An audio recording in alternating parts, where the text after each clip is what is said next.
मा कान मुहम्मदुन अबा अहदिम मिर रिजालिकुम वलाकिन रसूलल्लाह।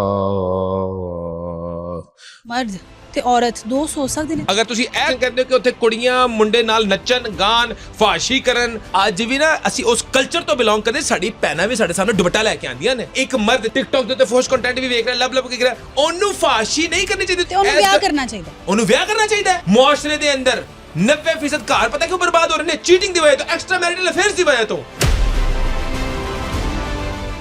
एक कुड़ी दी बेहुरमती कीती जाए, शादी तो बगैर ओदे नाल फिरिया टुरिया जाए, ओदे नाल गल्लां बातां कीतियां जाए।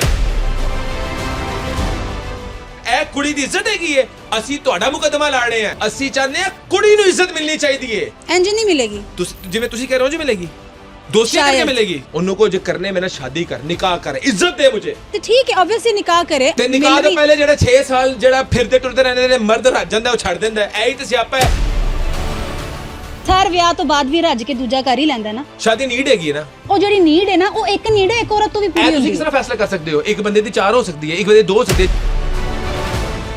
ਫਿਤਰਤ ਹੋਈ ਨਾ ਬੰਦੇ ਦੀ। ਬਿਲਕੁਲ, ਬਹੁਤ ਅੱਛੀ ਗੱਲ ਕੀਤੀ। ਉਸ ਫਿਤਰਤ ਦੀ ਵਜ੍ਹਾ ਤੋਂ ਮੇਰੇ ਰੱਬ ਨੇ ਅਲਾਉ ਕੀਤਾ 4 6 ਸਾਲ 3 ਸਾਲ ਦਾ ਬੱਚਾ ਬੱਚੀ ਹੈ, ਉਹਨੂੰ ਵੇਖ ਕੇ ਜੋ ਅਟਰੈਕਟ ਹੁੰਦਾ ਹੈ, ਕੱਟ ਦੇਣਾ ਚਾਹੀਦਾ ਤੇ ਸਰੇਆਮ ਸੰਸਾਰ ਕਰ ਦੇਣਾ ਚਾਹੀਦਾ। ਛਿਪਕਲੀ ਆ ਜਾਣਾ ਘਰ ਦੇ ਤੇ ਚੀਕਾ ਮਾਰਨਾ ਸ਼ੁਰੂ ਕਰ ਦਿੰਦੀ ਹੈ ਕੁੜੀ, ਤੇ ਤੁਸੀਂ ਕਹਿ ਰਹੇ ਹੋ ਸ਼ਾਨਾ ਬਸ਼ਾਨਾ ਖੜੀ ਹੋ। ਅਸੀਂ ਜੋ ਰਾਤ ਨੂੰ ਬਾਹਰ ਜਾਂਦੇ ਨਾ, ਅਸੀਂ ਜਿੰਨਾਂ ਤੋਂ ਨਹੀਂ ਡਰਦੇ, ਅਸੀਂ ਬੰਦਿਆਂ ਤੋਂ ਹੀ ਡਰਨੇ ਆ।